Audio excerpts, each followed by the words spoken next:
Well, hello, folks. We are live. Hi. Thank you for joining us again.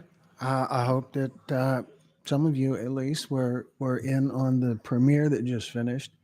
Love to hear what you think about that. And what else you got going on? We're up for talking about anything right now.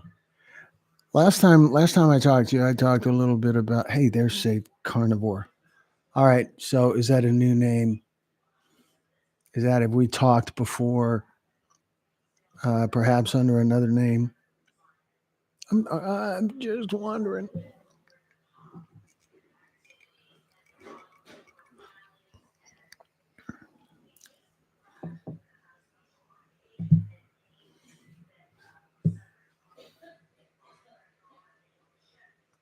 Okay.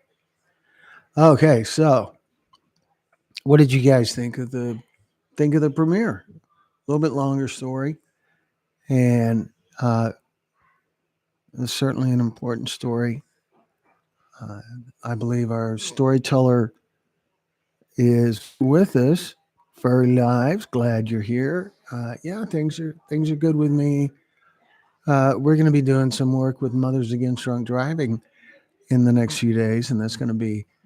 It's not really different, but it's been a while since we've done any work with Mad, and looking forward to that. It's going to be a similar kind of stories. It's a little different about how they get published, but we're looking forward to it for sure.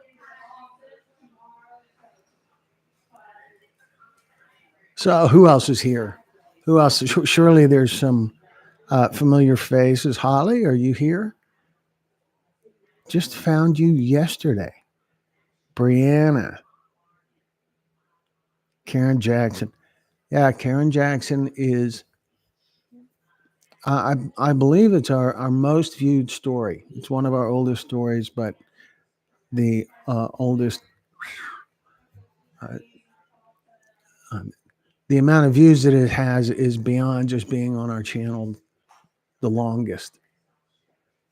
Uh, I don't know what it is about that story specifically that makes it draw so much attention, but Karen Jackson's story, perhaps it's part of it is the doctor at the beginning, the fact that she had a PhD and that she was a minister.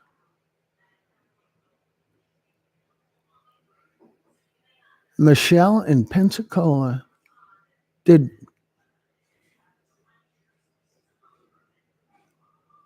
did we met in Pensacola, right? Yes. Brenda leapfrogged over. Is it a leap, Brenda? Really? Is it a leap to click from one spot to another? Really? Thank you, Holly. I'm so glad you could be here with us. I was Jayla's voice. Yes. Okay. Thank you. I ended up with this playing 3 times. Got it back to one. Wow, Pat. If that was on purpose, you would be some sort of technology wizard. But somehow I don't think it was on purpose. That's just me. I don't know. So,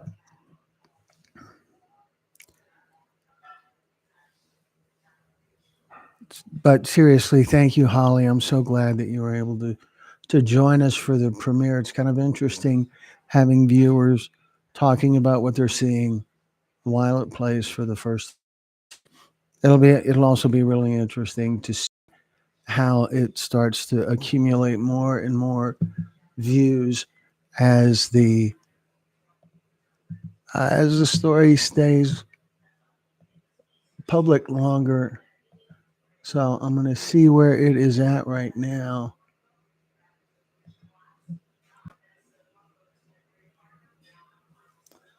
And so far, the story has over 500 views, and it hasn't even been public for an hour.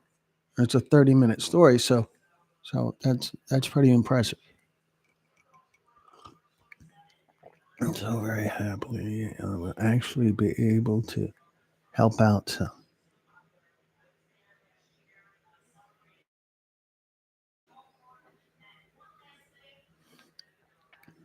I'm not sure what you mean by that, Wendy.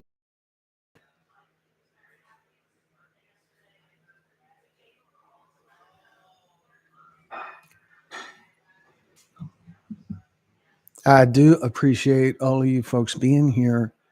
Our next story, I'll just take a moment to uh, plug our next story. It'll be episode 227, I believe, and it's Maria Simonton, who is something of a social media personality, an influencer, I think you would call her. But a very, very kind woman. She lost her fiance to fentanyl, and she lost a friend to fentanyl, and she is in recovery. So it's a story that's really got several parts to it that are connected. So Doreen says, "Hi Glenn, I've been listening to each of your videos. So terribly sad, majestic, my heartbreak. Maybe you said just makes my heart break. I'm south of Houston. South of Houston, like south, like League City, Dickinson, Texas City, Galveston,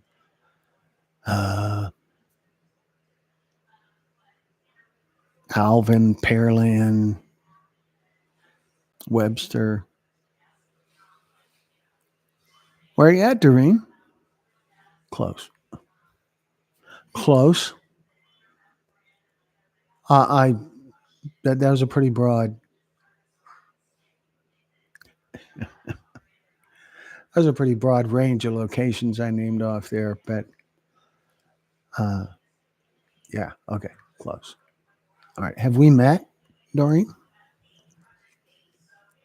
Pearland. Oh yeah, yeah. I am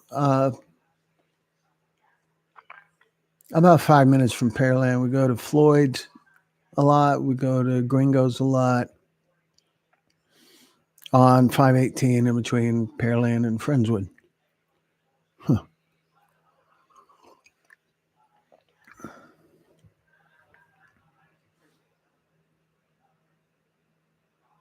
Okay, well, I appreciate you being here again.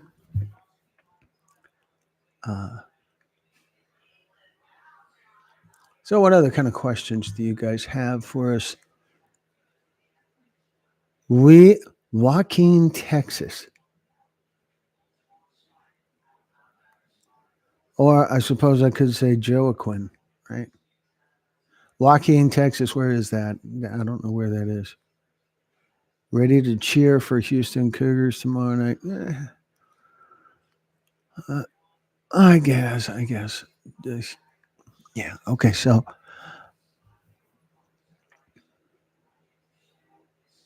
we're exploring the idea of starting a new series that addresses mental health issues. And the real objective in creating this new series is to address suicide without really saying the word suicide, because that is something that social media, in response to nut job, knee jerk public reaction, uh, creates these problems that companies, businesses like YouTube and Facebook and plenty of others just don't want to deal with. They don't. And there's no. I don't believe that there's any social agenda. It's just not wanting to deal with the nut job, so keep the words out of there. They have become the unwords that George Orwell warned us about in 1984.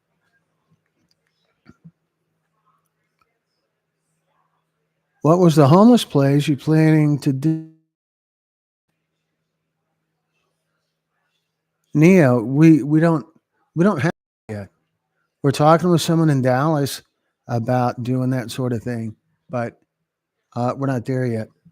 So the other concept is a series about mental health issues as a way to address suicide without speaking specifically about suicide, because talking about suicide creates restrictions on content, because YouTube is afraid of being sued by some of the nut jobs that are on YouTube. So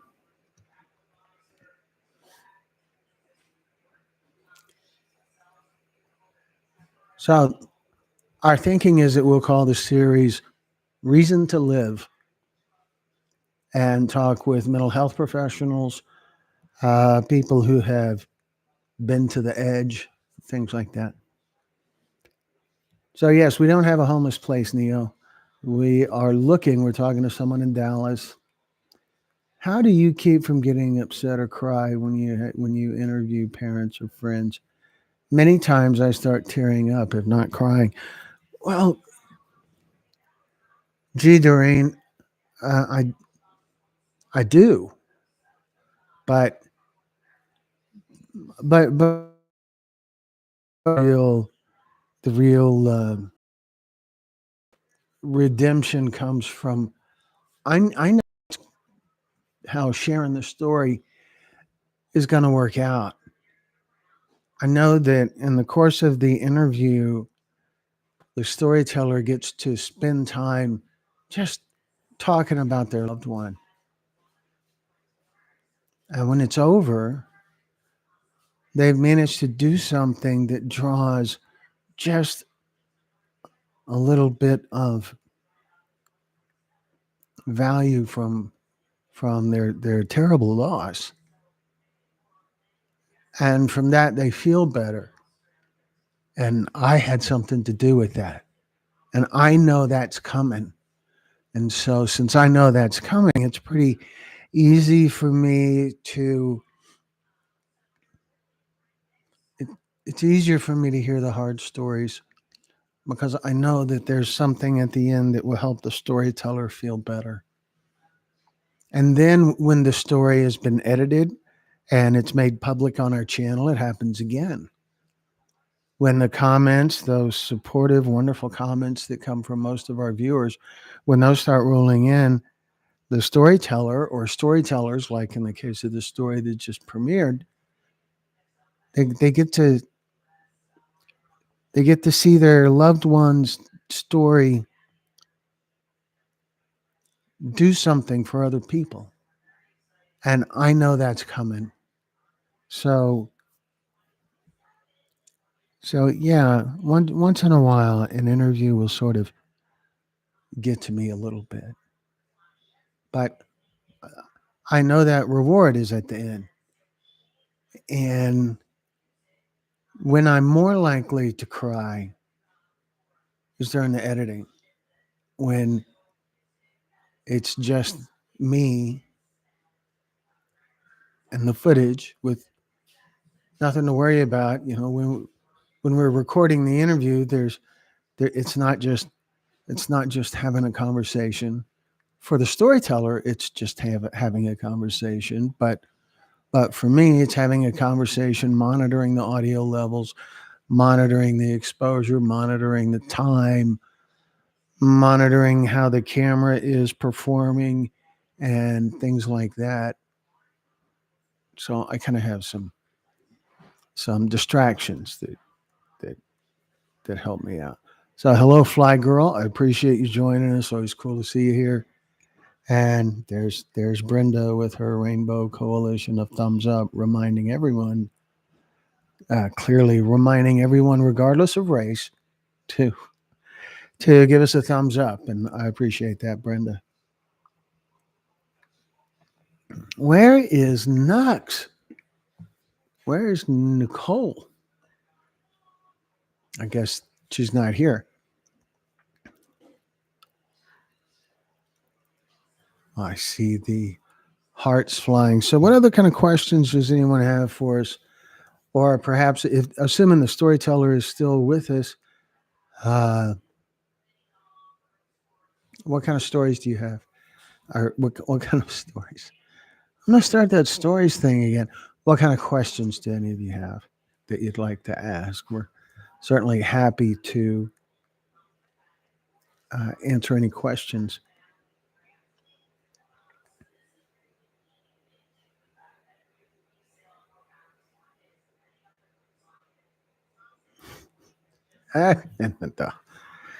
And then more flying hearts.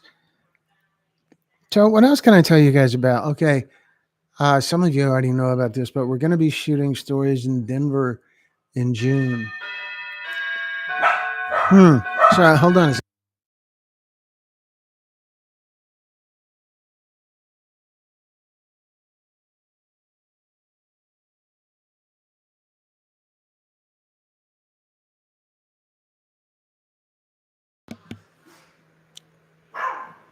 Okay, sorry. Dogs. Yeah. There's a few dogs now. Okay, I'm sorry. I used to have a business for 12 odd years. Some of my work involved babies that had unfortunately passed away. I understand exactly how it is. My tears were after leaving the family. Yeah, it's that same kind of thing. It's when I finish an interview, most of the time there's another interview right behind it. But when when we sit down and we start doing the editing, and it's just me and the interview with as much time as I want to take, uh,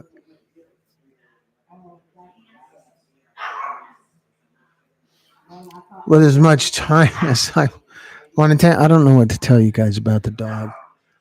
There's no control in the dog. Nobody seems to really care that the dog's making any noise but me and maybe some of you guys. So I'm just going through, and I'm online here. Ding dong. Hello, Furry Lives Matter. Thank you for joining us, Marianne Hope. Glenn, appreciate you so much. You're an amazing man. Thank you very much. That is too kind. I feel very blessed and very fortunate to get to do this kind of work. In fact, in church today, the sermon was about helping people, and it kind of irritated me that it's the kind of topic that needs that level of attention, because it's always seemed like just a given to me that if you can help someone, you should help someone. There's not really even an option. You just do it. So it's an interesting sermon. Anyway, it appears the dog has finally settled down. That's nice. So dogs, yeah, love dogs. They're great dogs. They're great dogs. There's a uh, uh, uh, I don't know, some sort of poodleish snicker. I don't know, and Los Obs and something.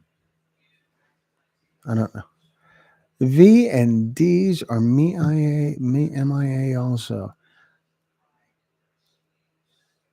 D's, yeah. And haven't seen Karma show up in a while either, and that's a little disappointing. So anyway, my work with babies or children, yeah.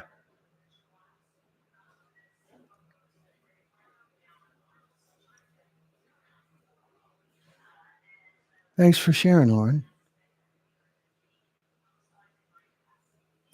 Yeah, it's afterwards that it can kind of creep up on you, but still, I know what's going to come from it all. I know that as the as the story develops and becomes public and goes through all of that whole process that we do here. There'll be some great redeeming moments. And there's also on Facebook, we have a group that is Texas Pictures Storytellers. It's a private group. You can't find it by searching for it. In order to join the group, you have to be invited, and I'm glad to invite anyone who wishes to be invited. You just got to let me know. The trick is the members are primarily those who've shared stories with us or those who wish to.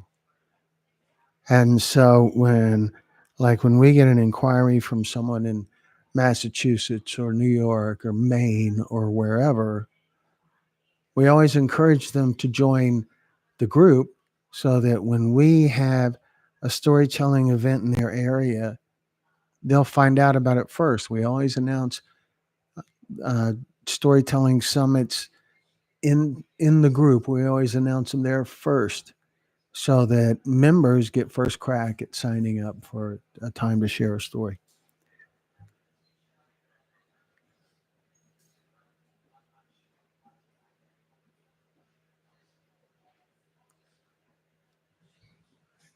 Too many times we feel that we need to say something when a hug and just being there is more than enough. Yeah, profound, Pat. That's a genuine thing. That the problem is just not really knowing what to do. There's an apprehension to say the name of a loved one lost that is just a natural thing, not knowing, not wanting to do something that triggers the person who's mourning the loss. They don't want to trigger them by saying the name. They don't understand that ultimately the person suffering the loss appreciates hearing their loved one's name. They appreciate hearing them being remembered. And so you don't really, there's no way for anyone to be aware of that until you've been around it a few times. So, yeah, it's a tough spot that people want to help, but they don't really know what the best approach is to helping. What's going to help the most? As though for those that are enduring the loss, when someone tries to comfort you, I think it's good to try to recognize the spirit behind whatever it is they're trying to do. Even if they're doing a lousy job, they're trying, you know?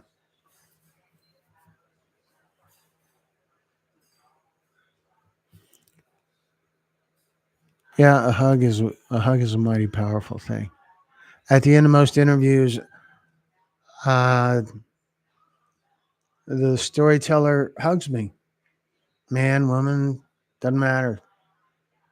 They all hug me. Some of them hug me like I think the way a seventh grader would hug me if I saved her kitten.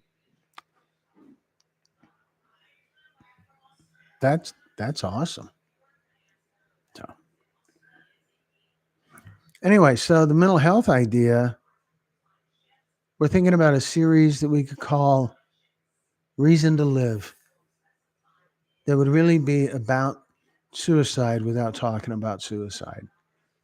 Instead, we would talk about all of those things that are symptoms that lead up to suicide because suicide is on the other side of help. But those symptoms that lead up to that those are things that we can talk about and we can all grow from learning more about. Okay, what have I missed here?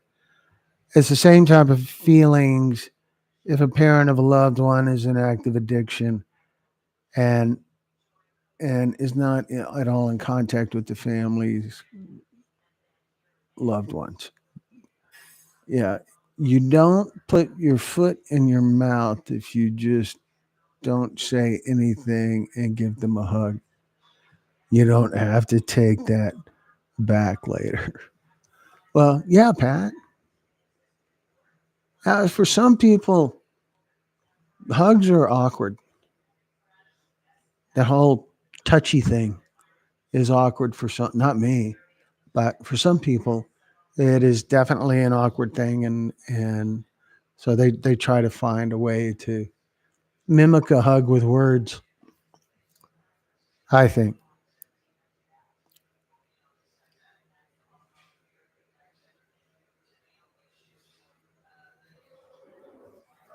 Lauren, I'm very sorry for your loss.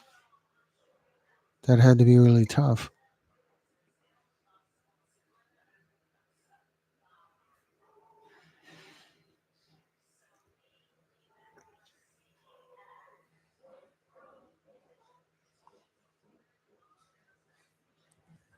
So, Holly, are you still here?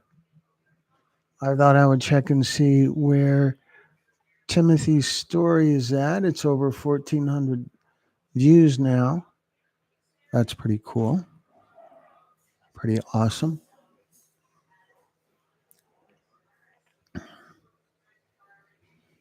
Wow, these.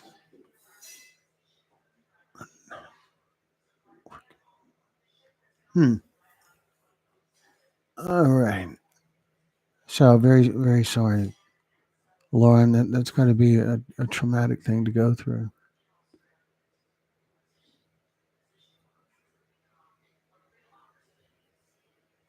Thank you. Had only met him once. He lived in a country where I was born. We have huge self exit numbers here, especially males. There's some interesting statistics about that that I don't know if this is still accurate, but in some behavioral science classes I took in college, there was talk about suicide and how what we were taught then was that more women attempt suicide and that more men succeed at suicide. And what that tells me is that women have more hope for help, but I don't know. Lauren, thank you. Only minimum. Yes, that's taught here too. Yeah, it's wicked stuff. So we are gonna. Someone asked earlier about the homeless thing. We are working on making that happen. We want to do something that we can call messages home, and we have a contact in Dallas that we're gonna be working with. I hope to make something happen sometime, or Fort Worth, Dallas, Fort Worth. It's all part of the same. Yeah. So anyway, we are working on that, and we hope to get there. Hope to get there soon. It seems like something that there's a substantial demand for, and could have great value. So there's that. What else can I tell you guys about?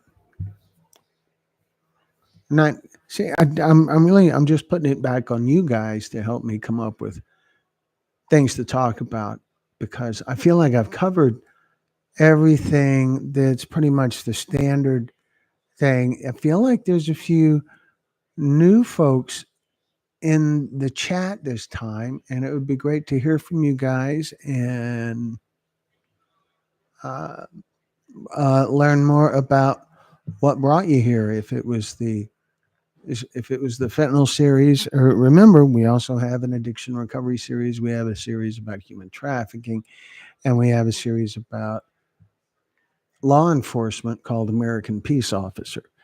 And so there is a little bit of diversity on our channel, but the lion's share of the attention comes from the fentanyl stories.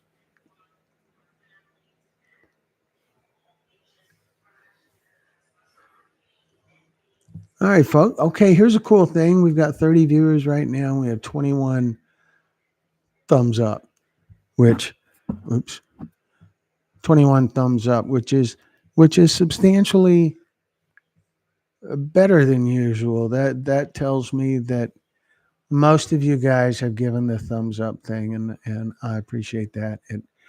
It helps make us look more attractive to the YouTube algorithm.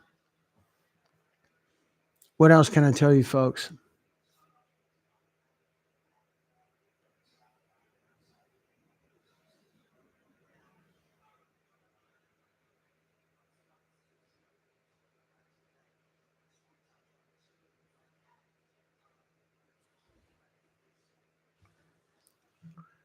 Oh, looky there. Okay. Holly, if you are here,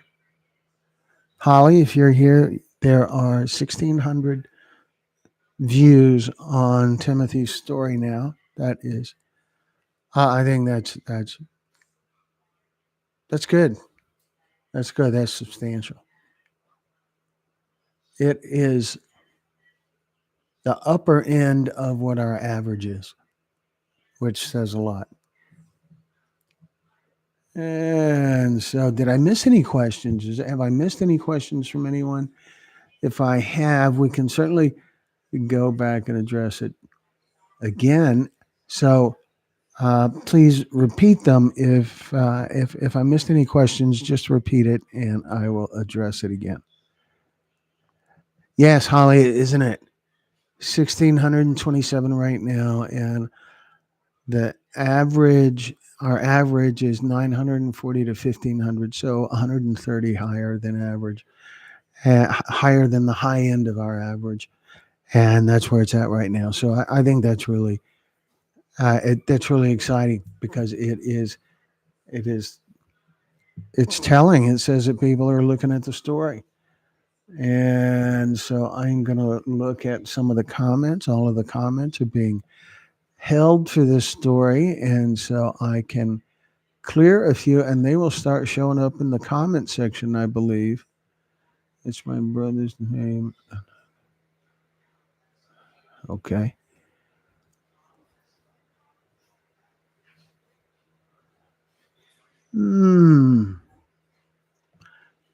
Commenter says, God bless his strong family. It's a sad, heartbreaking story. Sorry about your loss. R.I.P. Timothy. Terribly sorry for this family's loss. Dad is an extraordinary person to love, understanding, and voice he gives to Tim after his death is amazing. I can feel the sadness in his mom and sister. So sorry.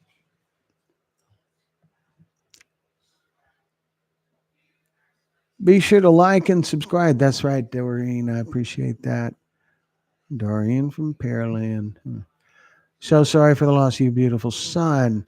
Sending my condolences and prayers to your families for your family's healing. What else we got? Good evening. Thank you so much for sharing your story. That is from Fly Girl, who I believe is in the chat right now. Wow, such a beautiful face. Rest easy, Timmy. Hope you're connecting with the spirits of all the baseball legends who have passed on. Is that not cool? The spirit of all the baseball legends who have passed on, to Timmy's family. This is the worst thing that could happen to parents. Just awful to lose your brother too. My bro was my best friend as well. When he passed, I was devastated.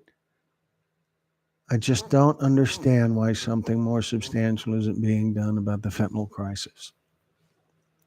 And that is some Brandon Vans. And I'm so sorry for your loss and a heart.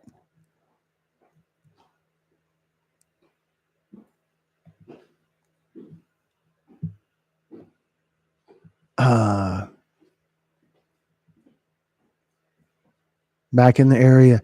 Yeah, we shot at the McShin Foundation, right? So next time we will probably be in Norfolk, Virginia. Someone in the room is working on that idea. And so I believe our next time in Virginia will be in the Norfolk area. I don't know how close that is to Richmond because I'm not from around there. I could Google it, but holy cow, so could you. So there you go.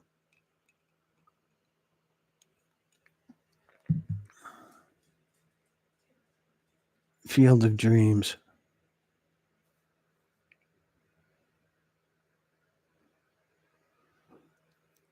Yeah, you're connecting Field of Dreams to Timothy's story. Yeah, that's cool.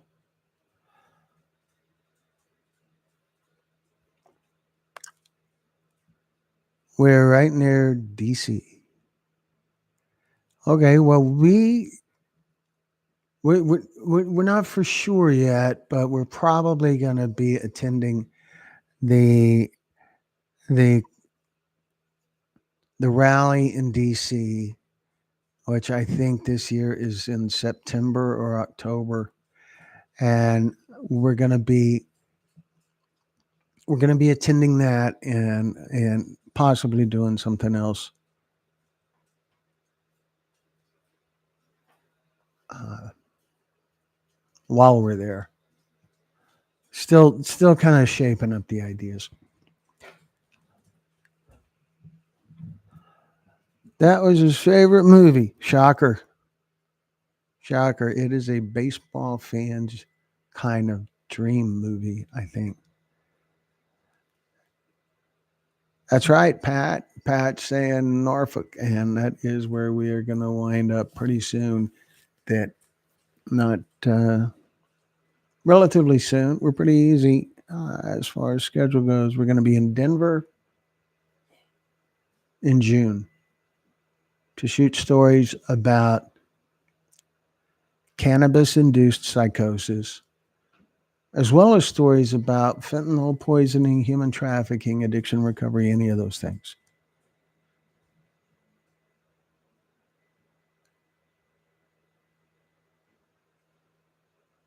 Connect and take us all to dinner. That'd be great. You mean like everybody in the chat, right? No, maybe not. Uh, no, that sounds great. Holly, you should be in the Facebook group, our storyteller Facebook group. You and uh, oh, come on. Okay, hold on. I'm just gonna.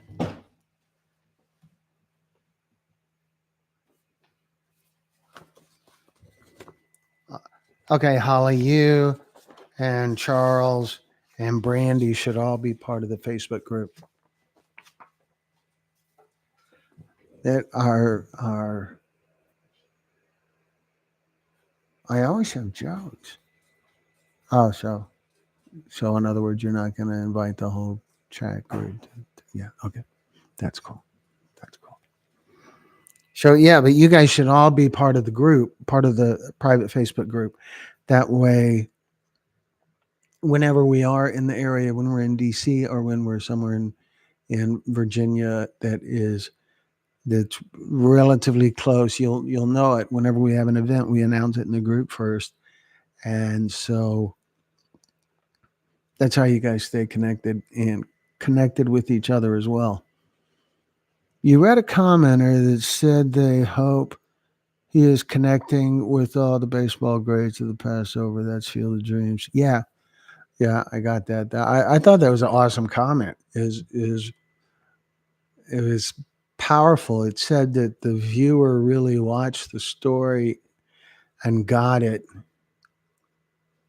It was a cool comment. It was a really cool comment. Seemed to me.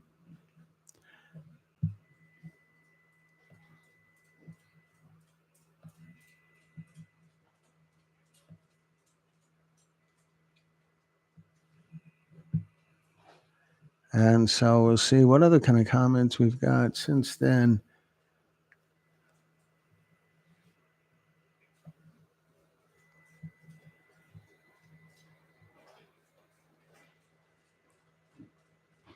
This is taking so many good people's lives and leaving devastation behind. We have clearly lost the war on drugs.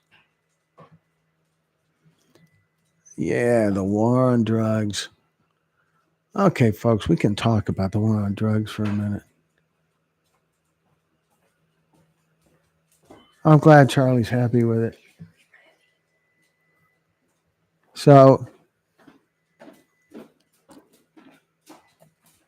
here's this thing about the war on drugs. What stands out to me about the war on drugs is that there's no money in winning the war on drugs, but there's a lot of money in continuing the war on drugs. A lot of money for a lot of people. Law enforcement.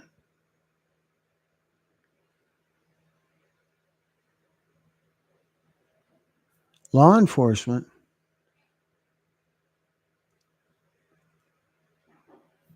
makes a lot of money on the war on drugs. Law enforcement gets to grow their budgets, they get to grow their departments, they get to grow their staff, they get more overtime authorized because of the war on drugs. And they go after the higher ups. They get the low level dealers to give up their connection and get that connection to give up their connection so that they can get the higher ups. Here's the thing about that strategy. It's never worked. Never, ever, ever. You know, Pablo Escobar was dead on a rooftop and he was immediately replaced. It had no impact on drug traffic. Nothing. And it never has any impact on drug traffic. It is ridiculous to believe that somehow it would. What would have impact on drug trafficking is reducing the demand. That's the real catch, is the demand. If we Americans weren't buying it, demanding it, supply wouldn't matter even a little bit.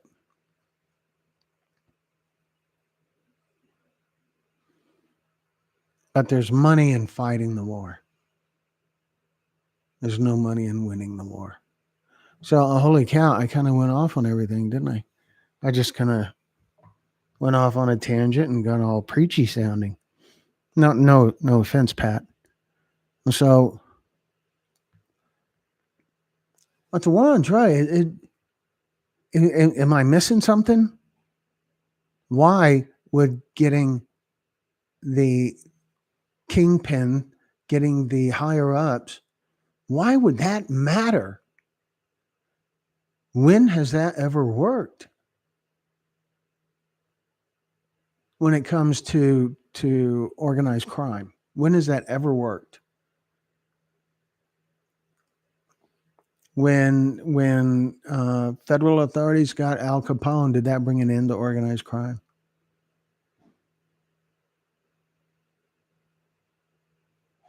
Yeah, okay. Clearly, you guys don't much care about hearing me go on and on about organized crime and stuff, but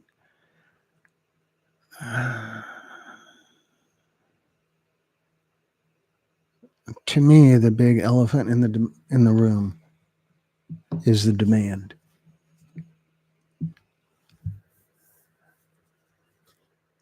Nobody. We interviewed a former White House drug czar. He was a White House drug czar under Nixon and Ford. So he's old. He's old as dirt, but he's so sharp. And he's got no filter because he doesn't need one. He doesn't have a job to protect. He doesn't have an administration to protect. Nothing. So he just tells it like it is. He's awesome. His name is Robert DuPont, Dr. Robert DuPont, and he talks about how users begin and how they don't set out to develop an addiction. They don't start acquiring drugs from some creepy looking low life kind of guy who's the dealer. They get them from their friends, and they see their friends doing the same thing and having a good time. They're not going all reefer madness crazy. They're just having a good time.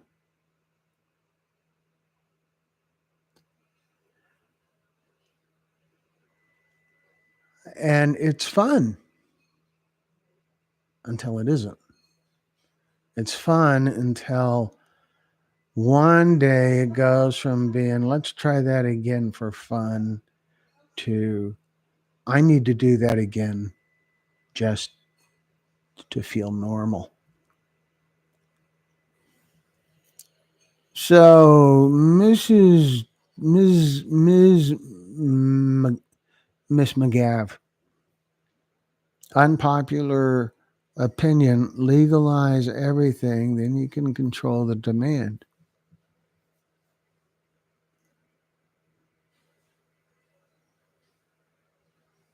Maybe.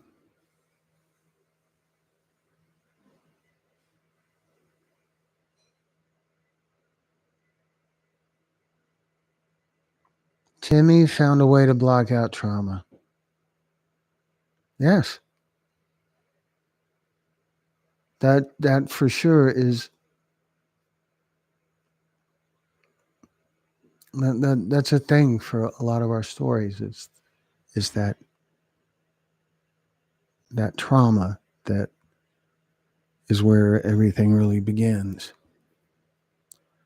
The wires never worked and will never work. Thanks for paying attention to my comment. Shucks. Ms. McGav, we pay attention to all the comments. Well, maybe sometimes not Pat, but everybody else. So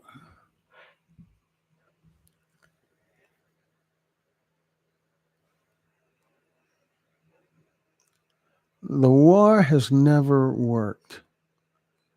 I got to disagree. The war has never succeeded, and it's not going to succeed. And I really believe it's not going to succeed because there's no money in it succeeding, but there's definitely money, lots of money in it continuing. Law enforcement makes a lot of money, prosecutors make a lot of money, defense attorneys make a lot of money, judges make a lot of money. New courts are created because of the war on drugs. New police agencies are created because of the war on drugs. New divisions in prosecutors' offices are created because of the war on drugs. New defense attorney services are created because of the war on drugs. Public defender positions are created because of the war. Everybody's making money on it. So why would anyone want to bring an end to it? They're just maintaining.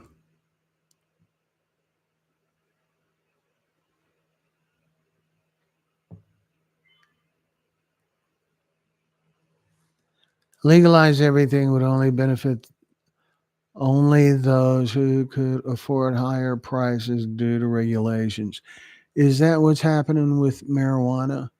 I'm asking. I don't know. I don't have any clue, but it seems like the legalization of marijuana and the response, the impact that's had on prices should be an indicator of what you could expect from for other substances.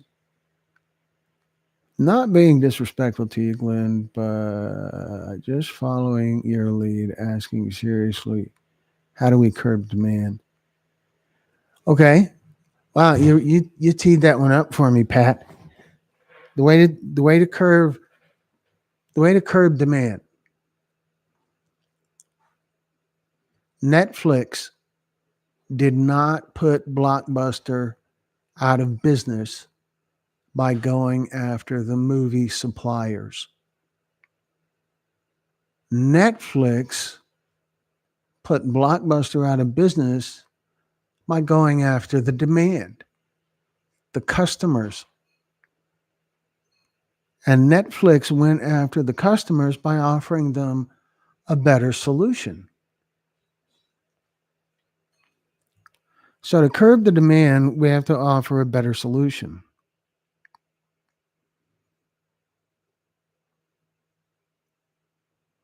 I have had I've had users tell me that I've had alcoholics tell me that smoking synthetic cannabinoids helped them quit drinking. And for them, that was a better solution. It's not a better solution. It's just switching substances. But the same principle. So over time, the demand that makes it profitable to sell drugs in this country, if that demand gets replaced with a demand for something that's a healthier alternative, if somebody figured out a way to get people to replace opioids with apples, that would do it. There's a at the beginning at the beginning of the recreational use that turns into addiction, there is a peer pressure element or a social pressure element. There is that same thing that makes some people really want to be part of the community that spends a lot of time at the gym, or they really want to be a part of the jogging community or the marathon running community or the golf community or softball community or whatever. So I feel like uncooling it, making it uncool, is a genuine way to improve the situation, but it's not going to be fast. Okay, that's why I think legalization is the only option. The demand will never go away. Alcohol was illegal for a while. Look what happened. Prostitution is illegal. It still happens. Yes, it's the oldest profession in the world. They say. It's to get people the meds and support the need. I see your point, but apples won't help with the drug addiction. No, my point isn't really addressing the addiction so much as addressing what leads up to the addiction.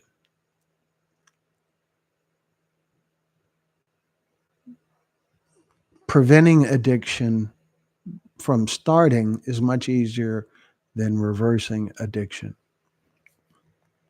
So that was my logic with that. Oh, come on.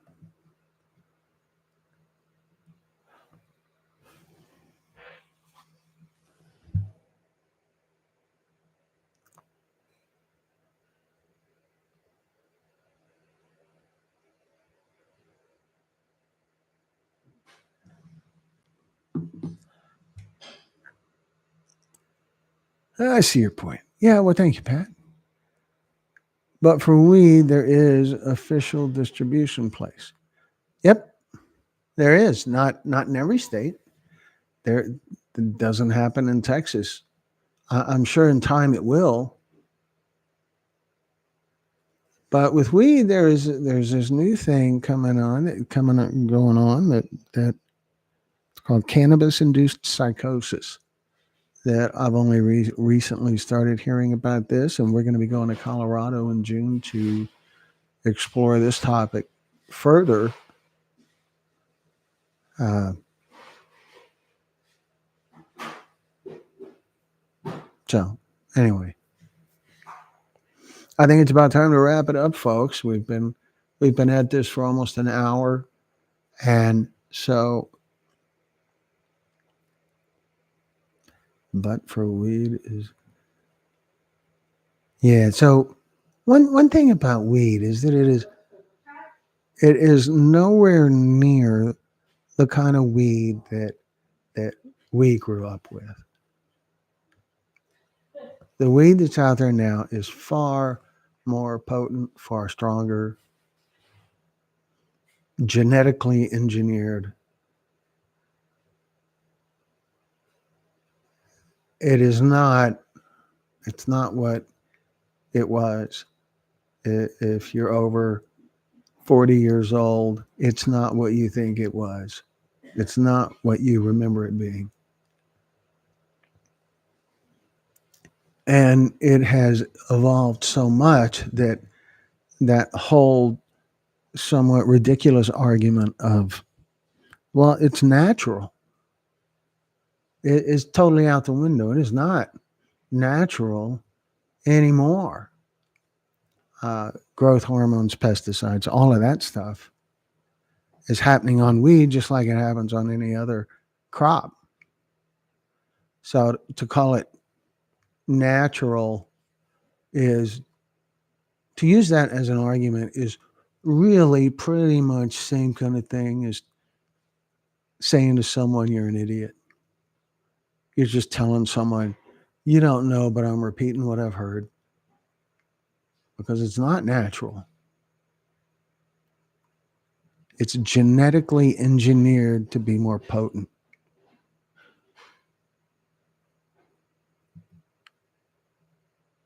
Keep on touching lives and giving the unspoken who hurt light to tell their story.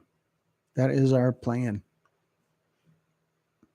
I don't see an end in sight to the kind of work that we're doing here. We are grateful for the followers and the audience that makes it possible to keep doing this, and we're going to keep doing it as long as we can. So that's going to be a good place to wrap it up for now, folks. So we will be back in a couple of days with another premiere. We have episode, I guess it would be 228 coming up. It is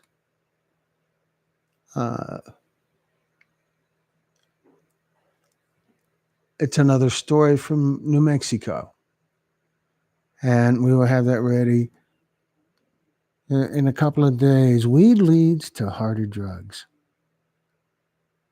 probably, but it's probably more about the motive, whatever makes a person want weed as some sort of solution is probably going to lead them to want harder substances as well. So I think the real gateway is the motivating factor. We can explore this some more next time. I appreciate you guys being here very much. And I always want to remind you folks that you're welcome to reach out anytime. You can email me. I can do the little magic thing here and make our email address and stuff pop up. There you go. that here is how to email us. We're also on Facebook. You just look for my name, Glenn Muse, GlenMuse. My name is in the credits at the end of every one of our stories. So it's pretty easy to get the spelling right. You can email us at info@texas-pictures.com. And of course, find us on Facebook. You can find Texas Pictures on Facebook, and you can find me personally, Glenn Muse, on Facebook as well.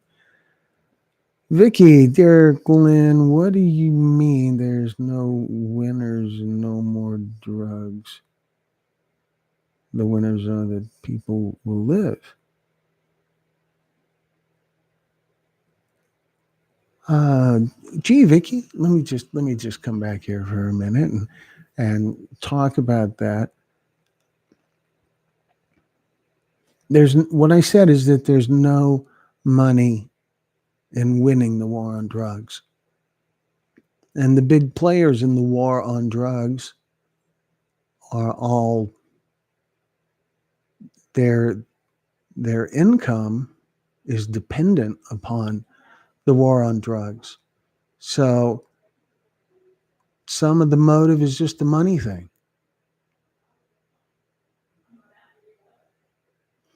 Law enforcement. I run into this argument a lot about law enforcement saying that they're overwhelmed and they lack the resources to investigate. Lately, it's been talk about these fentanyl poisonings that they lack the resources to investigate. And I can't remember a time anywhere in my life, and I'm over 60 years old, I can't remember a time in my life when law enforcement didn't make that same claim. We're understaffed, we're overwhelmed with the volume of work that we have. We need a bigger budget, we need a bigger department, we need more overtime. So